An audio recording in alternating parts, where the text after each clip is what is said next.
A paz do Senhor, meus amados irmãos, eu sou o pastor Alex Esteves e estou falando aqui em nome da equipe do Departamento de Ensino da Assembleia de Deus em Salvador, Bahia. Essa equipe é formada pelos pastores Cleovaldo Batista, Alberto Góes, Marcos Paulo Potrates, pelo presbítero Ney Deus e por mim. Nós estamos iniciando uma série de comentários acerca da revista Lições Bíblicas, publicada pela CPAD, Casa Publicadora das Assembleias de Deus, para o primeiro trimestre de 2020. Revista esta que será estudada a partir do dia 5 de janeiro do ano que vem. Nós faremos aqui um comentário panorâmico sobre a revista e durante a semana publicaremos, se Deus permitir, um comentário acerca da primeira lição, lição de número 1. Aqui está a revista. Lições Bíblicas é uma edição comemorativa dos 80 anos da CPAD, que foi fundada em 1940. Essa revista tem por título A Raça Humana, Origem, Queda e Redenção. O comentarista é o pastor Claudionor Corrêa de Andrade. Claudionor Corrêa de Andrade, nosso amigo, pessoa muito querida, homem de Deus, um homem muito sério, honrado, prestigiado, respeitado, um servo de Deus que tem dedicado sua vida a estudar a palavra do Senhor, um erudito cristão, um teólogo, escritor, conferencista, pastor, pai, esposo.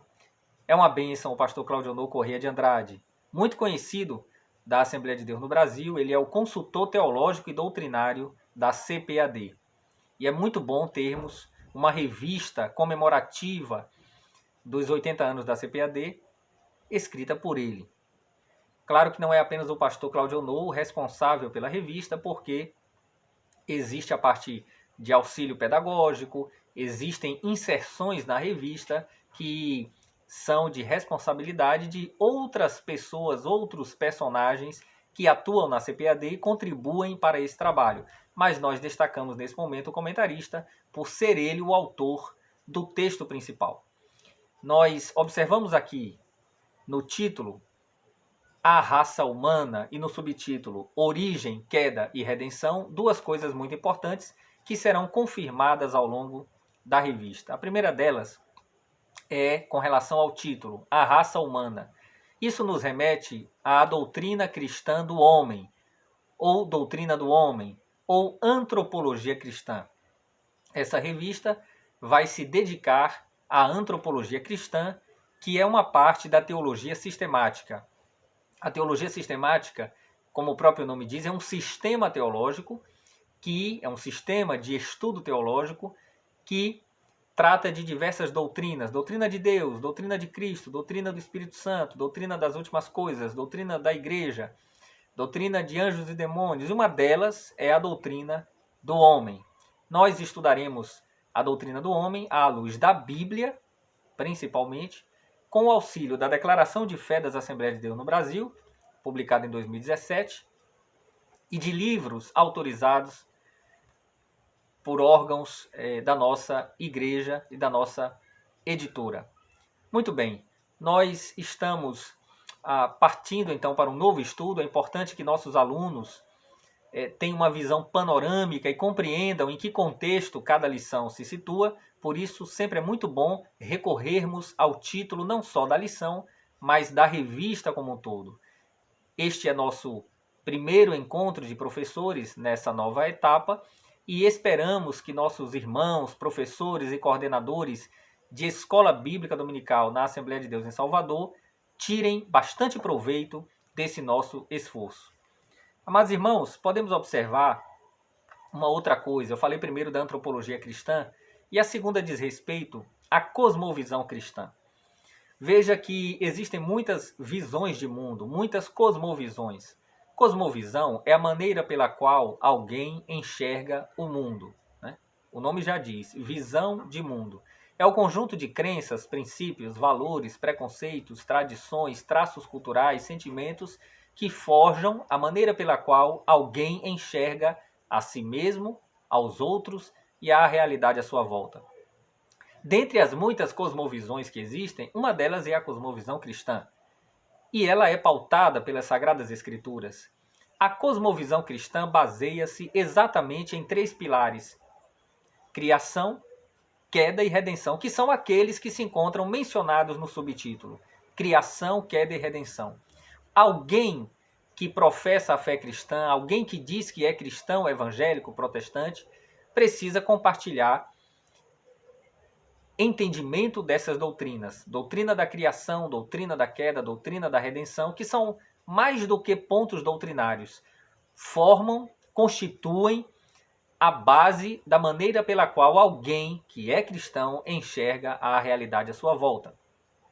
As grandes perguntas da humanidade são respondidas por essas questões, ou são respondidas por esses pilares.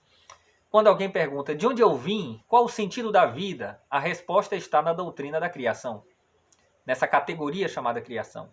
Quando alguém pergunta o que foi que deu errado no mundo, qual o problema da humanidade, por que o mal existe, por que as injustiças existem, a resposta está na categoria queda. E quando alguém pergunta há solução para a humanidade, a resposta encontra-se na categoria redenção.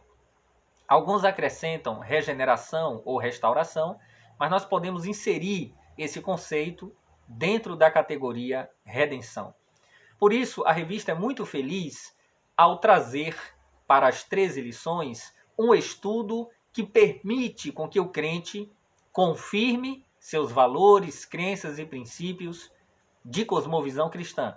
E para que alguns que andam duvidosos, andam vacilantes, andam confusos, percebam o que é de fato a cosmovisão cristã, para avaliarem se de fato estão professando uma cosmovisão cristã que seja compatível com a Bíblia Sagrada. Nós faremos aqui uma visão panorâmica e nós podemos observar que as 13 lições tratam exatamente disso que eu acabei de falar. Algumas são agrupadas sob a categoria da criação, outras sob a categoria da queda e outras ainda sob a categoria da redenção. Podemos separá-las, por exemplo, da lição 1 até a lição 6, sob a epígrafe da criação. Primeira lição, Adão, o primeiro homem. Segunda lição, a criação de Eva, a primeira mulher. Terceira lição, a natureza do ser humano. Quarta lição, os atributos do ser humano. Quinta lição, a unidade da raça humana. Sexta lição, a sexualidade humana. Tudo isto, grosso modo, nós agrupamos na categoria criação. Da lição 6 até a lição, ou melhor, da lição 7 até a lição 9, nós agrupamos na categoria queda. Veja só, lição 7, a queda do ser humano. 8, o início da civilização humana. 9, o primeiro projeto de globalismo. Da 10 até a 13, nós agrupamos sob o rol da redenção. Lição de número 10, só o evangelho muda a cultura humana. Lição 11, o homem do pecado. Lição 12, Jesus, o homem perfeito. Lição 13, o novo homem em Jesus Cristo. Uma lição muito boa, uma bênção. Há também este livro de auxílio, é um livro de subsídio ao professor e a todos quantos se interessem por um aprofundamento daquilo que vem escrito na lição. O livro não repete simplesmente o que está na revista. O livro aprofunda e amplia o que está na revista e foi escrito pelo próprio comentarista, o que traz um proveito muito maior, porque se acompanha o raciocínio dele. Muito bem, eu fiz um esboço, fiz aqui um comentário acerca do que eu percebi que seria mais interessante comentarmos sobre a revista de modo geral. É uma revista de excelente qualidade, destacando-se os aspectos bíblico-teológicos, doutrinários, didáticos e de apresentação, capa, diagramação, formatação e material. A exposição feita pelo pastor Claudio Corrêa de Andrade é ortodoxa na doutrina e na teologia, conservadora nas questões morais e éticas e atualizada quanto às tendências que precisam ser enfrentadas. O texto observa a declaração de fé das Assembleias de Deus no Brasil e está em sintonia com a literatura da CPAD, bem como com o repertório credal, cultural e identitário da denominação, considerada a teologia oficial. O tema abordado é necessário, atual e relevante, muito apropriado para a edição comemorativa dos 80 anos da nossa editora, pois lida com os 3 pilares fundamentais da cosmovisão cristã: criação, queda e redenção. Ainda quanto ao tema, nós podemos observar que, interessante que é criação, queda e redenção, mas o subtítulo substitui criação por origem. É a mesma coisa, tá certo? A ideia é a mesma. Se eu falei lá atrás que o subtítulo traz criação, queda e redenção, você pode entender que é origem, queda e redenção, mas a ideia das 3 categorias que formatam a cosmovisão cristã é a mesma. Ainda quanto ao tema, é sempre bem-vindo o estudo da antropologia cristã ou antropologia teológica, especialmente para demarcar em balizas bíblicas a nossa visão de mundo, em oposição às investidas do antropocentrismo moderno, do subjetivismo pós-moderno, do personalismo, do materialismo histórico, das ideias e teorias progressistas, das utopias e de qualquer dualismo platônico, gnóstico ou católico romano. Eu vou agora fazer considerações sobre aspectos gerais da revista, mas de uma forma que nós possamos compreender coisas que o comentarista destacou de maneira muito feliz. Veja só, a revista faz uma explanação ortodoxa e confessional de temas doutrinários. Temas esses complexos e fundamentais, como a natureza, composição, estrutura e constituição do ser humano, corpo, alma e espírito, os atributos do ser humano, a natureza de Deus, a natureza dos anjos, a figura do anticristo, as 2 naturezas de Cristo, divina e humana, os benefícios auferidos pelo convertido a Cristo, regeneração, justificação, santificação, glorificação, os efeitos do pecado original sobre toda a raça humana, a impossibilidade de Cristo pecar, o livre-arbítrio, numa perspectiva que se pode classificar como inserida no sistema teológico do arminianismo, e temas escatológicos, não apenas sobre a vinda do anticristo, que é o objeto de uma das lições, mas também sobre outros capítulos da escatologia, dadas as alusões esparsas ao estado intermediário, à vida no milênio, ao lago de fogo e ao julgamento final. Outra coisa, há um posicionamento firme contra a ideologia de gênero, o racismo, o consumismo, o globalismo, o evolucionismo, postulado do feminismo e pecados variados, prostituição, fornicação, inveja, homicídio, poligamia, etc. Merecendo destaque argumentos que podem ser utilizados contra as insinuações do pastorado feminino e contra políticas públicas baseadas na existência de raças. No que concerne particularmente a relação entre as partes componentes da natureza humana, alguns cristãos pentecostais parecem supor que o corpo seria um tipo de invólucro ou embalagem humano, ou melhor, ou embalagem ruim, que aprisiona o espírito. Este sim a parte boa, quando na realidade o espírito humano também foi afetado pela queda.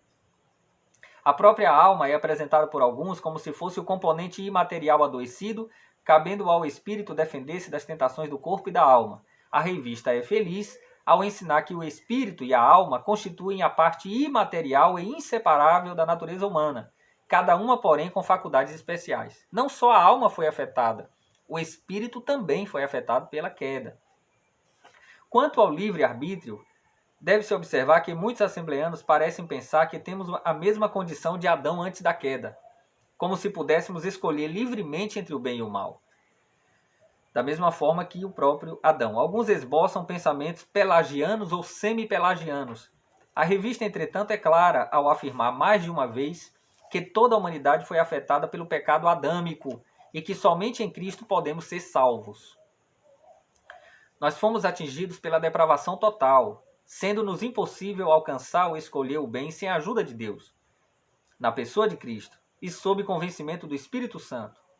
A graça divina agiu desde o Éden, e foi por ela que a lei foi concedida a Israel. Isso é muito importante. O que não aceitamos é a perspectiva calvinista, representada nas conclusões do Sínodo de Dort, quanto aos conceitos de eleição incondicional, expiação limitada, graça irresistível e perseverança dos santos. É interessante a formulação arminiana que defende o despertar de um livre-arbítrio libertário, o qual, ensejado pela ação da graça preveniente, preventiva ou precedente, mediante a pregação do Evangelho, habilita o pecador a dar uma resposta a Deus positiva ou negativa. Isso aqui, sobre graça preveniente, eu estou trazendo para este comentário em consideração ao tratamento que a revista fez de maneira muito adequada a essa doutrina. No que diz respeito à cristologia, muitos parecem imaginar que o Senhor Jesus Cristo poderia pecar e que a vitória dele teria consistido justamente em, podendo pecar, não ter cedido à tentação. Ocorre que esse raciocínio, embora aparentemente lógico, não tem base bíblica. Salvo melhor juízo, não tem base bíblica. Trata-se da antiga discussão posse peccare, posse non peccare, não posse peccare e não posse non peccare. Quer dizer, se pode pecar, se pode não pecar, se não pode pecar ou não pode não pecar. A Adão pode-se atribuir tanto o posse peccare, ele podia pecar, quanto o posse non peccare, ele podia pecar e podia não pecar. Até que ele escolheu pecar. Deus fez o homem reto, mas ele buscou muitas invenções, está escrito na Bíblia. No caso do homem natural, a máxima seria non posse non peccare. Pela depravação total, o homem não pode não pecar. Ele peca necessariamente. E no caso do homem espiritual é diferente, é posse non peccare. Essas expressões são do latim. Eu posso não pecar, por quê? Porque pela santificação permitida pelo Espírito Santo, eu posso renunciar ao pecado. O pecado não tem poder sobre nós. A presença do pecado ainda existe, porque não fomos glorificados ainda. Mas pela santificação, nós podemos não pecar. Posse non peccare. Nós podemos não pecar. Cristo, o homem perfeito, que vai ser estudado numa lição especificamente, não podia pecar. É non posse peccare. Ele não podia pecar. Somente em Cristo podemos receber poder sobre o pecado, que é a santificação, de cuja presença um dia estaremos totalmente livres na glorificação. Bom, vamos parar por aqui. São algumas pinceladas de um comentário que nós pretendemos prolongar ao longo do trimestre, para que nesse nosso encontro virtual de professores tenhamos algumas reflexões ou alguns insights, a fim de que nossa aula possa ser um pouco melhor, para que nós possamos aproveitar mais e para que nossa mente seja aguçada ao estudo. Que Deus nos abençoe. É uma revista maravilhosa, uma revista muito especial que Deus nos tem propiciado. Deus abençoe a todos. Até o próximo vídeo.